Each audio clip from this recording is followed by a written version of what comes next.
मई जून में ज्यादा मर्डर होते आई है वर्षों से। अप्रैल मई जून जब तक बरसात नहीं होती है ये सिलसिला जारी रहता है, क्योंकि ज्यादातर किसान को कोई काम नहीं रहता है।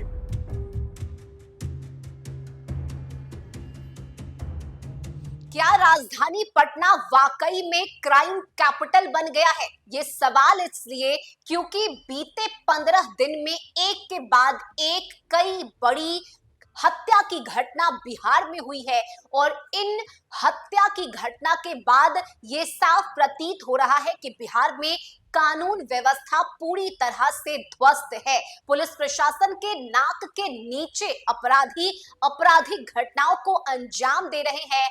आम तो आम, अब खास भी बिहार में सुरक्षित नहीं है। नमस्कार, न्यूज फॉर नेशन देख रहे हैं आप। मैं हूं रश्मि श्रीवास्तव आपके साथ।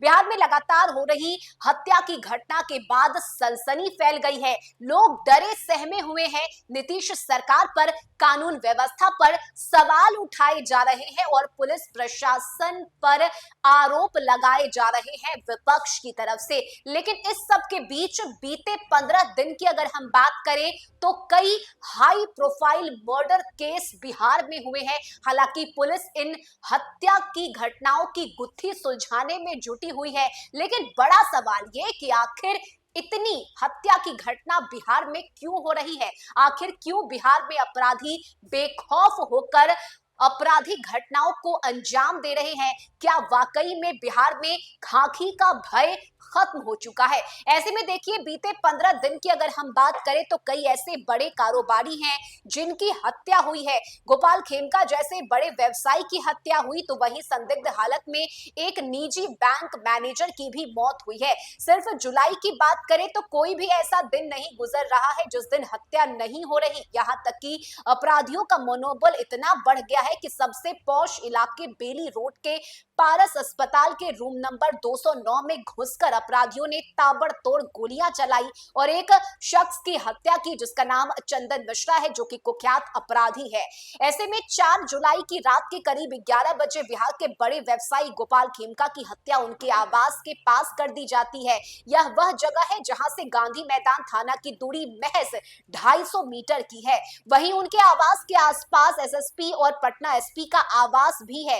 इस हत्याकांड में बड़ा बवाल होता है। विपक्ष सत्तारूढ़ दल को घेरता है और कानून व्यवस्था पर सवाल उठाता है। हालांकि पटना पुलिस ने इस मामले में हत्या करने वाले और साजिश रचने वाले की गिरफ्तारी तो जरूर कर ली है, लेकिन अभी भी इस हत्या के पीछे की वजह क्या है ये पता नहीं चल सका है। 6 जुलाई को खगौल थाना क्षेत्र के सगुना मोड़ स्कूल संचालक अजीत कुमार की हत्या कर दी गई। पुलिस ने कार्रवाई करते हुए इस मामले को तुरंत सुलझाया तो पता चला कि स्कूल संचालक की पत्नी ने अपने ड्राइवर को सुपारी देकर हत्या करवाई। मामला प्रॉपर्टी विवाद का निकला। इसके बाद 11 जुलाई को पटना के सटे रानी तालाब थाना क्षेत्र के धाना गांव में बालू कारोबारी रमाकांत यादव की हत्या अपराधियों ने गोली मारकर कर दी। रमाकांत यादव की हत्या करने के बाद अपराधी आराम से निकल गए, लेकिन अपराधियों की गिरफ्तारी हो गई है। बताया जाता है कि रमाकांत भी इलाके का दबंग था। 12 जुलाई के दिन पटना के रामकृष्णा नगर थाना क्षेत्र में किराना व्यापारी विक्रम झा की अपराधियों ने गोली मारकर हत्या कर दी। हमलावर बाइक से थे और घटना को अंजाम देकर आराम से निकल गए और अब तक उनकी गिरफ्तारी नहीं हो सकी है। इसके बाद 13 जुलाई पटना के सुल्तानगंज थाना से महज 300 मीटर की दूरी पर वकील जितेंद्र कुमार की अपराधियों ने गोली मारकर हत्या कर दी। अपराधियों ने घटना को बहुत ही इत्मीनान से अंजाम दिया और वहां से फरार हो गए। हालांकि पुलिस ने महज 36 घंटे के अंदर अपराधी को गिरफ्तार कर लिया और मामला प्रेम प्रसंग का निकला। इसके बाद 13 जुलाई के दिन पटना के पुनपुन इलाके में पशु चिकित्सक सुरेंद्र केवट की हत्या गोली मारकर कर दी गई। बताया जाता है कि वह एक राजनीतिक पार्टी से भी जुड़े थे, लेकिन अब तक सुरेंद्र केवट को गोली मारने वाले अपराधी की गिरफ्तारी नहीं हुई है।